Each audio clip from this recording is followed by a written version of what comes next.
Chaque année, 20% des salariés sont victimes d'un burn-out. Cet état dépressif engendré par l'emploi n'est pas seulement l'apanage des carriéristes et peut aussi bien toucher toute personne trouvant un accomplissement par la valeur travail. Qu'est-ce que c'est du point de vue du symptôme ? C'est un effondrement dépressif réactionnel, c'est-à-dire que ça ne fait pas forcément partie de la personnalité.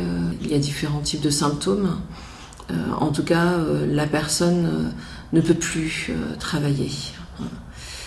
En général, d'ailleurs, elle demande à son médecin traitant un arrêt de travail. Ça touche des professionnels très très investis, bien entendu. Donc il y a des petits signes avant-coureurs.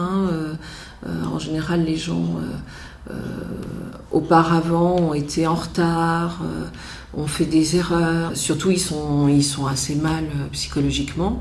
Assèchement relationnel. L'autre est vu comme un objet déshumanisé. Il y a une forme de cynisme qui s'instaure dans la relation à l'autre. Ensuite, épuisement émotionnel, irritabilité, pleurs, angoisse, etc. Et puis, sentiment d'inaccomplissement de soi au travail. Le système institutionnel dans lequel œuvre la victime le pousse à en faire toujours plus, soit par politique managériale défaillante, soit en s'imposant de façon individuelle des buts à atteindre beaucoup trop ambitieux. Clément S. témoigne. Oui, j'ai été victime de ce qu'on appelle un burn-out l'année dernière, ce qui m'a empêché de travailler pendant 4 mois. Je travaille dans une boutique avec des ISE, 35 heures par semaine, avec des shifts de 7 heures par jour en horaire tournant. C'est-à-dire que je n'ai jamais 2 jours par semaine consécutifs. Et j'ai fini par identifier que c'était ça qui m'avait handicapé. Au bout de 5 ans, ne pas disposer de 2 jours de repos de suite, ne pas pouvoir bien décrocher de mon travail, ça m'a fait craquer. Ça, c'est d'abord manifesté par une grosse fatigue, puis de la lassitude, de l'agacement. Et au bout d'un mois, comme ça, je suis devenu carrément irascible avec les autres. Enfin, je m'entendais avec personne, quoi. Je voulais voir personne, j'étais fatigué. Et c'est des collègues qui m'ont dit, va voir le médecin de travail. Et lui a mis des mots sur ce qui m'arrivait, un burn-out. Alors il m'a arrêté 1 mois, puis 2 mois, puis 3 mois, 4 mois, avant que je puisse retrouver le goût et l'envie de retravailler.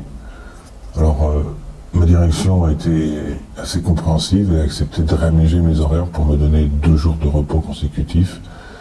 Et aujourd'hui, ça va mieux. Pour guérir et se relever d'un burn-out, pas de remède miracle. Chaque victime est traitée au cas par cas. La personne a tendance à se culpabiliser d'en avoir trop fait, de ne pas avoir su poser les limites. Et en fait, on revisite avec elle dans son récit de travail comment, au fond, elle ne pouvait pas poser de limites. Dans un deuxième temps, la personne va se repositionner dans son rapport au travail en fonction de ce qui lui importe. Ensuite, c'est les amener à verbaliser ce qu'elles veulent et ce qu'elles ne veulent plus. Et donc, vers quelle orientation professionnelle elles vont se tourner, soit qu'elles restent à l'interne de l'entreprise, mais qu'à ce moment-là, elles mettent en place avec des RH, médecine du travail, management, etc., les moyens de ne pas collectivement et institutionnellement retomber dans cette forme de déni, parce qu'il s'agit de ça, soit que la personne ne veuille plus en fait retourner dans cette entreprise. On en sort facilement, non, c'est un long cheminement, un retour sur soi, sur son expérience de travail, et puis je pense qu'il est très important de poser les choses et de prendre son temps justement pour bien en revenir.